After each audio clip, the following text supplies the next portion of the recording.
Hi everyone, welcome to Simple Concepts. I'm your educator Niyati Paul. Guys, this video is the part 2 of agriculture, second green revolution and government schemes and mission. So हमारे previous video में हमने बहुत सारे topics देखे थे, जैसे कि we learnt about organic farming in India. We also learnt about capital investment subsidy schemes.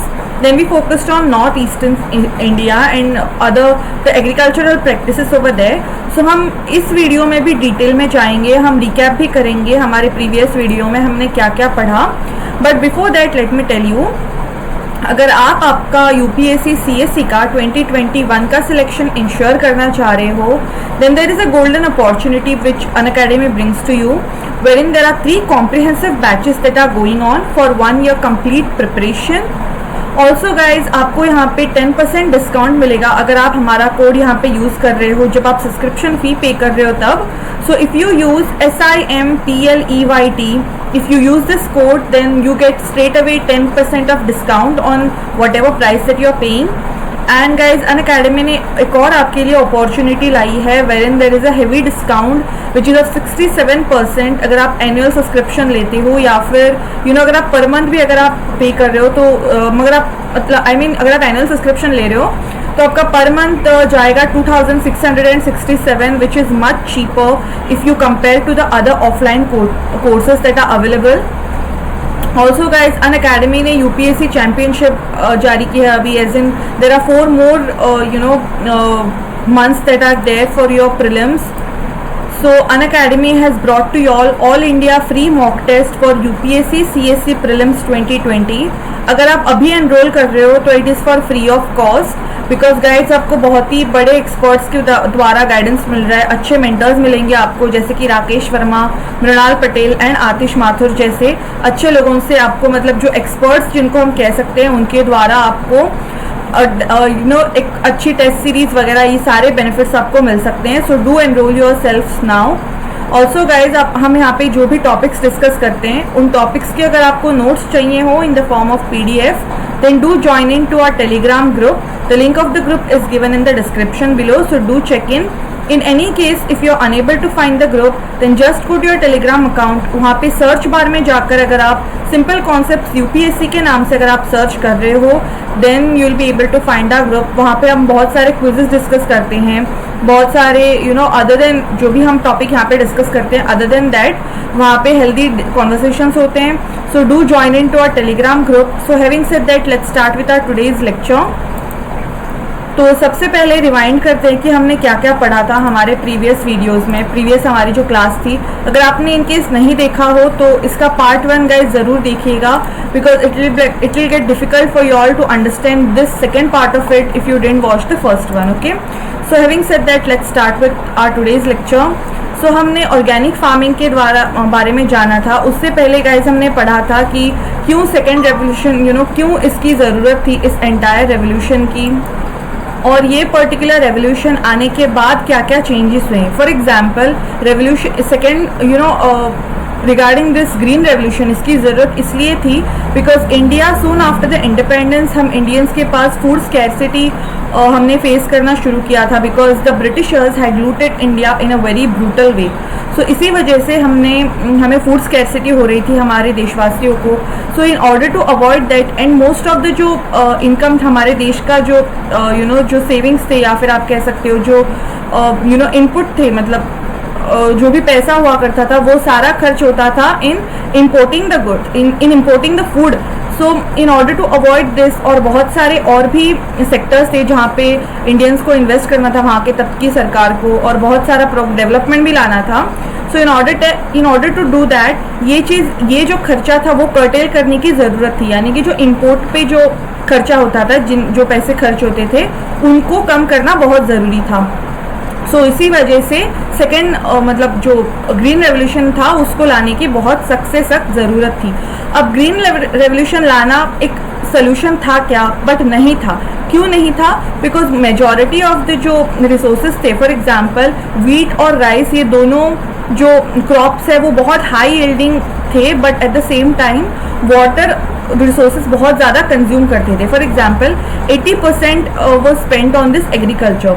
और तो और जो फर्टिलाइजर्स यूज़ किया करते थे जो हमारे फार्मर्स, या फिर जो एक्स्ट्रा जो फर्टिलाइजर्स पे जो खर्चा हुआ करता था, that degraded the soil quality of the जो फार्म्स थे या फिर आप कह सकते हो एग्रीकल्चरल लैंड जो थी, वो उसकी जो सॉइल क्वालिटी थी वो डिग्रेड होने लगी. एंड इन टर्न जो पेस्टिसाइड्स वगैरह थे वो इन टर्न फूड में जाने लगे, एंड वो फिर हम लोग जो इंडियंस थे वो कंज्यूम करने लगे. Again there was this genetically modified crops के बारे में भी बहुत ज़्यादा रिसर्च बाद में शुरू होने लगी एज द टाइम प्रोग्रेस्ड.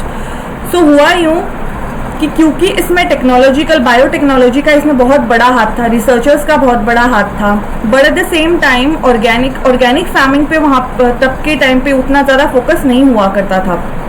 सो ये जो केमिकल्स जो यूज़ हुआ करते थे, that in turn increase the जो एंटायर एग्रीकल्चरल जो प्रैक्टिसेस हैं उनमें जो इन्वेस्टमेंट था उसका प्राइस लगातार बढ़ने लगा. And because of the same again it was made difficult for common masses to avail this food. So इसका अब सोल्यूशन क्या था? So government got up with the solution of organic farming in India, wherein there was cap. जैसे कि आप अपने screen पे अभी देख रहे हो, ऑर्गेनिक फार्मिंग से क्या हुआ कि it was the system in India, it was not new and it was being followed from the ancient time. तो एंशिएंट इंडिया की तकनीक्स फॉलो की गई. So it is a method of farming which is primarily aimed at cultivating the land and raising the crops in such a way as to act the soil alive and the good health of the consumers who are consuming it, along with the use of organic waste. जैसे कि आपके जो animal remains जो है, मतलब animal waste जो है, या फिर एक्वेटिक वेस्ट, या फिर क्रॉप वेस्ट जो है, ये सारी चीज़ें यूटिलाइज करके बायो फर्टिलाइजर्स प्रोड्यूस किए गए. एंड बिकॉज ऑफ दैट, क्योंकि ये बायो फर्टिलाइजर्स थे तो सॉइल क्वालिटी भी इंक्रीज होने लगी instead of depleting. So these were used to release the nutrients to crops so for increasing in the sustainable production in an eco-friendly way. तो एक pollution भी एक तरह से curtail हो रहा था. सो let us now look into कौन कौन से सरकारी स्टेप्स लिए गए थे, या फिर ट्रिटीज़ कौन कौन सी थी, या फिर कौन कौन से मिशंस गवर्नमेंट ने डिप्लॉय किए इस एंटायर फूड स्कैर्सिटी को फेस करने के लिए. ये हम अच्छे से लर्न करेंगे.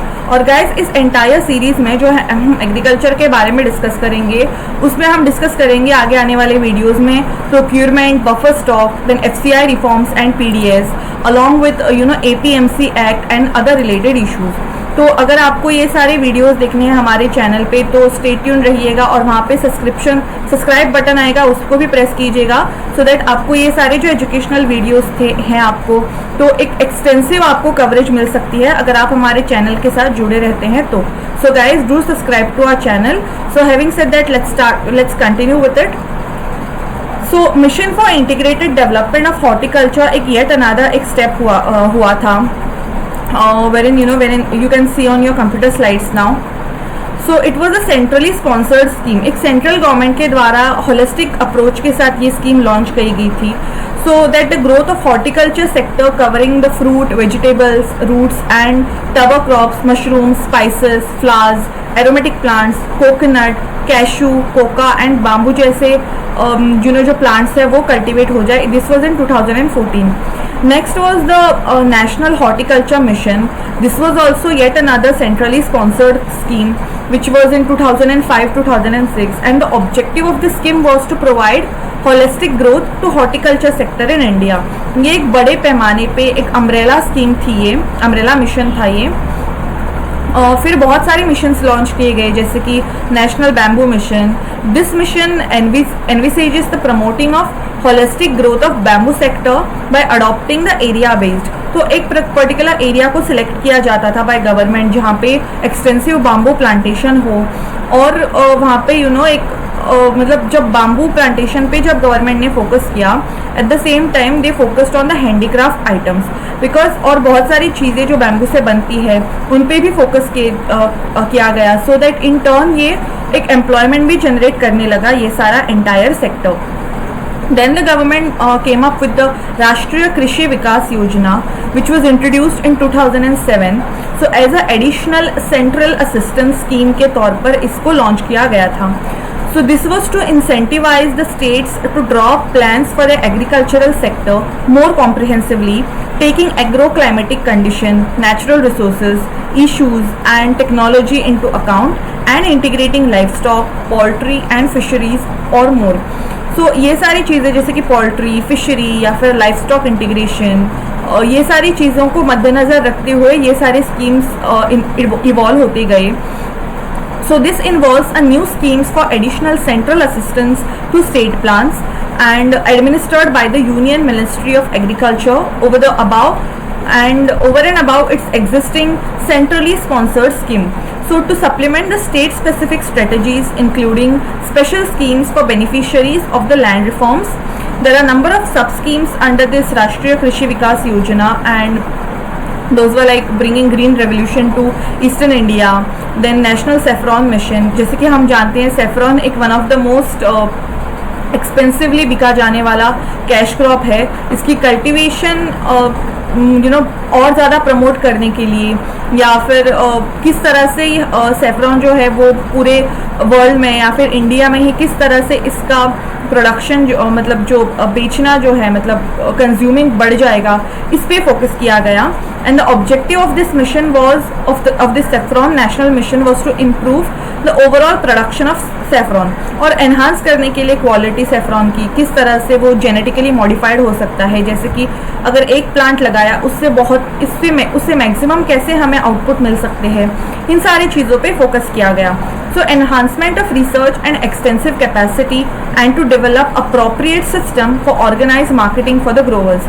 तो ये सारी चीज़ों के ऊपर फोकस किया गया.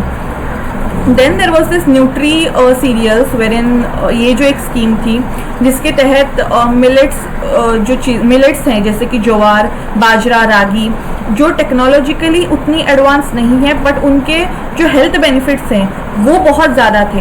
अब होता यूँ था कि दो इनके हेल्थ बेनिफिट्स बहुत ज़्यादा थे. जैसे कि आप देख सकते हो, अगर आप बाजरा देखो या फिर ज्वार अगर आप देखो तो वो डायबिटिक पेशेंट्स जो होते हैं उनके लिए बहुत अच्छा होता है, क्योंकि उसका ग्लूकोज इंडेक्स जो होता है वो बहुत ज़्यादा कम होता है और क्योंकि वो स्लोली डाइजेस्ट होता है तो जो शुगर रिलीज, ग्लूकोज रिलीज जो होता है वो बहुत स्लो तरीके से होता है. और अगर आप नॉर्मल तौर पे अगर आपको एग्जांपल दे दूँ कि अगर आप बाजरे की रोटी खाते हो, अगर आप वीट की रोटी, अगर आप 4 रोटियां खाते हो आप वीट की या फिर गेहूं की, तो अगर आप कंपेयर करो बाजरे की, if you eat 1 roti of bajra then it suffices you. तो जो इंसान 4 रोटियां खाता है उसके लिए एक बाजरे की रोटी सफाइस कर जाती है क्योंकि उसका जो ग्लूकोज इंडेक्स है वो कम है और ग्लूकोज रिलीज जो करता है हमारे बॉडी में वो बहुत स्लोली करता है. सो हमारा पेट बहुत ज़्यादा भरा हुआ हमें फील होता है. So this is the science behind this millet called as bajra. But इन सारे न्यूट्रिएंट्स की जो इंफॉर्मेशन है वो ना तो फार्मर्स को उतनी ज़्यादा थी, मतलब कि उसके इतने न्यूट्रिएंट वैल्यूज़ जो हैं या फिर प्रोटीन रिच जो ये चीज़ें हैं, इन सारी चीज़ों के बारे में फार्मर्स को नहीं पता था या फिर नहीं होता है. And that is why they get less remuneration. However if we compare rice या फिर वीट को अगर हम कंपेयर करें तो ये बहुत ज़्यादा वर्ल्ड वाइड भी आप देख सकते हो कंजम्पशन इनका बहुत ज़्यादा है वीट या फिर राइस का. ऑल्सो हमारे इंडिया में भी जो मेन प्लांट्स हैं, फूड क्रॉप्स हैं, वो राइस और राइस और वीट ही हैं. तो बिकॉज ऑफ दैट राइस एक ऐसा क्रॉप है जिसको बहुत ज़्यादा वाटर कंजम्पशन होता है.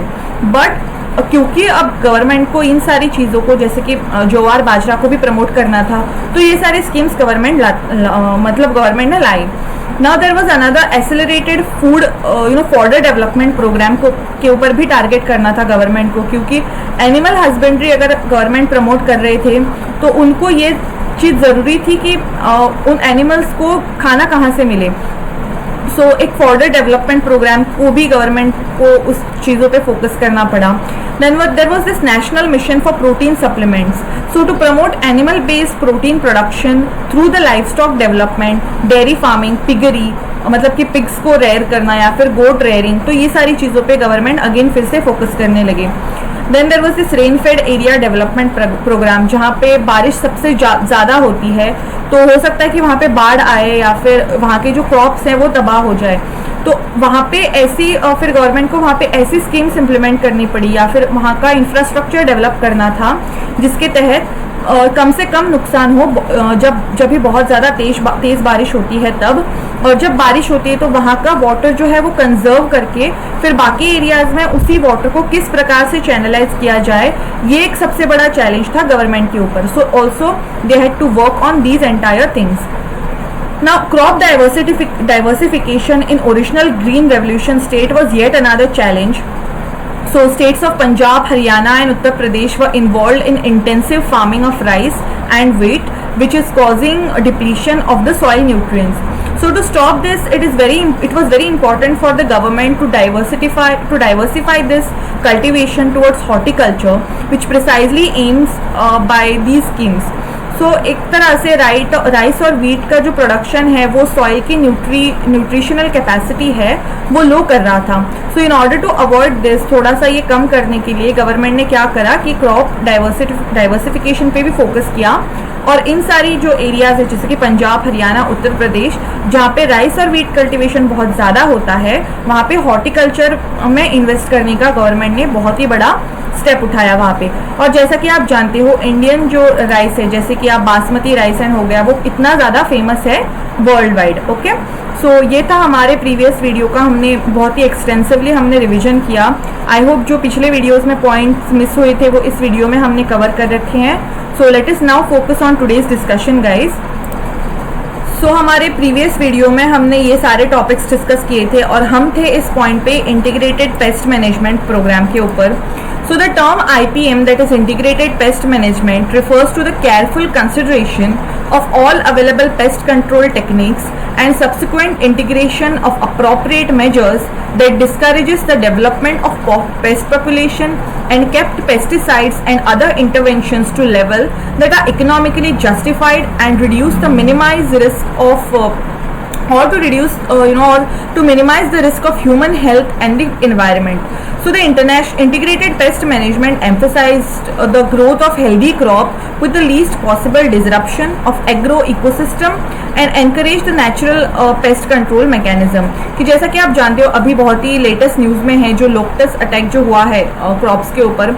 ऑफकोर्स उसके लिए और भी बहुत सारी चीज़ें रिस्पॉन्सिबल है, but if we ignore that fact और अगर हम नॉर्मल जो पेस्ट जो फैलते हैं फार्म्स में उनके बारे में अगर हम फोकस करें तो ऐसे क्रॉप्स बनाना बहुत ज़्यादा, ऐसे क्रॉप्स मॉडिफाई करना गवर्नमेंट के लिए बहुत ज़्यादा ज़रूरी हुआ था जो क्रॉप्स एक उनकी रेजिस्टेंट कैपेसिटी जो है वो बहुत अच्छी हो और जो एंटायर इकोसिस्टम है उनमें वो जल्द से जल्द उनमें कुछ प्रॉब्लम्स बाधाएं ना आए, उस क्रॉप में अच्छे से बना रहे और ज़्यादा से ज़्यादा रिटर्न्स दे यानी कि output they.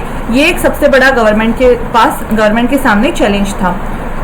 So they overcame it with this IPM thing.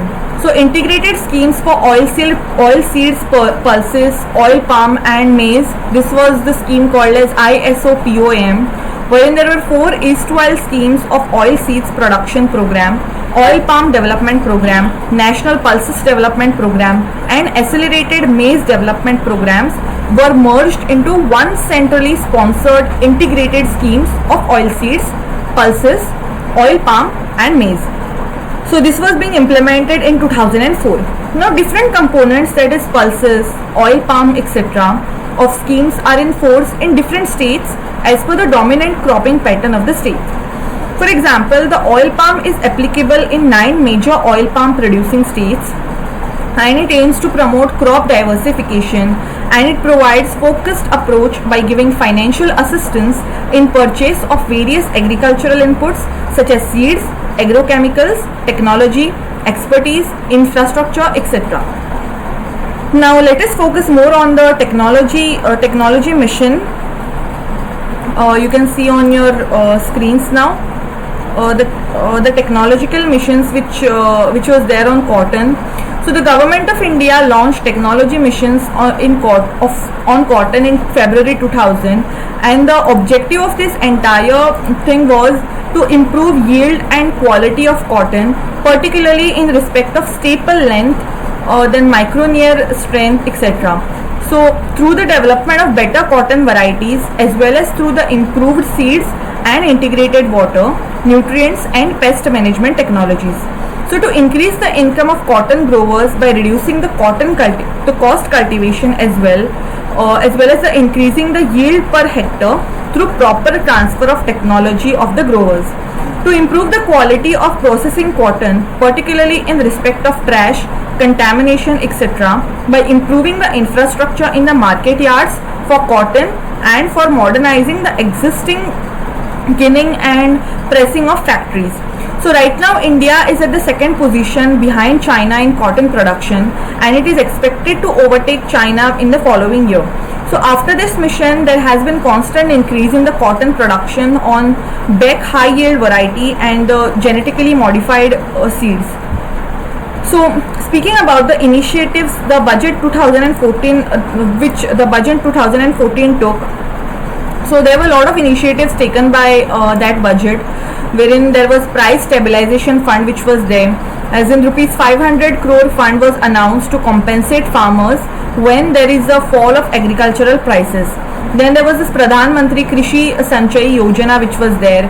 Then Kisan Vikas Patra was reintroduced in the in the entire thing. Also there was this concept called as soil health card. So one of the most serious problems of Indian agriculture is bad targeting of inputs. Now be it water or fertilizer or choice of crops to be grown. So soil of different farmlands differ in the nutrient composition and can support or not different specific suppose. So if farmer is aware which crop is to grow and how much and which nutrient to supply, then he will save enormous cost and at the same time get better yields. So for this scheme, soil health card was initiated on pilot basis.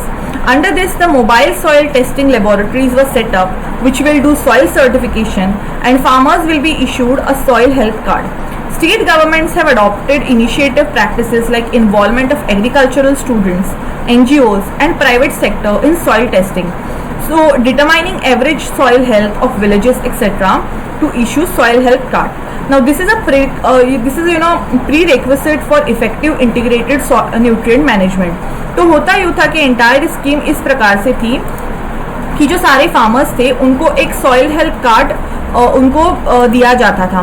वेरिन what used to happen was बहुत सारे agricultural जो students थे या फिर जो NGOs थे उनको कहा जाता था कि आप सॉइल टेस्टिंग के लिए जाइएगा. मतलब कि सॉइल सैंपल वो लेते थे लोग या फिर लेते हैं या फिर मोबाइल जो लेबोरेटरी है एक जैसे कि आपकी एम्बुलेंस हो गई उसी प्रकार की मोबाइल क्या कहते हैं उसको लेबोरेटरी बिठाते थे and they were going from villages to villages या फिर जहाँ पे फार्म्स है वहाँ पे जाते थे. They used to take the soil sample. वहाँ पे वो उसकी टेस्टिंग करते थे कि कौन सा न्यूट्रिएंट उस पर्टिकुलर सॉइल में अवेलेबल नहीं है. So they used to then tell the farmers कि आपको ये पर्टिकुलर फर्टिलाइज़र अपने सॉइल के लिए यूज़ करने हैं. फॉर एग्जांपल अगर किसी सॉइल में यूरिया अगर कम हो और अगर वो जो फार्मर है अगर वो नाइट्रोजन से भरे हुए अगर फर्टिलाइज़र अपने सॉइल को सप्लाई कर रहा हो, so then it is of no use because उसके जो सॉइल कंटेंट है उसमें यूरिया कम है. सो नेचुरली अगर उसको अगर ये बात बताई जाती है by most of the agricultural मतलब गवर्नमेंट के द्वारा इनफैक्ट कि ये न्यूट्रिएंट आपके सॉइल में कम है तो आप बस इसी का प्रयोग करें. So what happens is that कि जो फार्मर होता है उसको गाइडलाइंस मिलती है and thereby he might improve on his input of the fertilizers. So that was the yet another step taken by the government. But इसके लिए भी बहुत सारे इनपुट्स गवर्नमेंट को देने के लिए ज़रूरी थे, जैसे कि investment in the mobile laboratory या फिर जो एग्रीकल्चरल स्टूडेंट्स हैं उनको अच्छे से डिप्लॉय करना. और मेन इम्पॉर्टेंट चीज़ ये थी कि करेक्ट रिजल्ट्स या फिर करेक्ट फैक्ट्स गवर्नमेंट के अंडर लाना और वो करेक्ट इन्फॉर्मेशन फार्मर्स को देना. तो ये सारी चीज़ें एक चैलेंजेस के प्रकार से थी. So given the problems of chemical based agriculture, second green revolution is quite important that prefers organic farming. It is true that heavy current dependence upon the chemicals and water intensive techniques gives little room for any remarkable change in near future, but as time passes, conventional means will get even more expensive, and this coupled with growing concern for food security will force farmers to adopt sustainable methods. Of late, farmers are showing their interest in organic farming. Its advantages are many. That is, it is environmental friendly, it is non-toxic, its value is significant higher than the normal crops. So interestingly, this sector is attracting investment from non-farmers too. Further, the R&D is focusing on, there is the research and development is focusing on the developing water efficient technologies. One such technology developed is system of rice incentivization, which not only saves water significantly but also increases yield of the rice. So guys, that's all for this particular class. If you like this video, then do hit the like button. अगर आप हमारे platform पे नए हो तो वहाँ पे subscribe button होगा, उसको भी प्रेस कीजिएगा. Do press the notification, do press that bell icon so that you can get notified every time we are on YouTube. And guys, make sure that you are getting selected in this UPSC CSE 2021 by taking help of Unacademy, and do subscribe to do take this subscription from Unacademy Plus.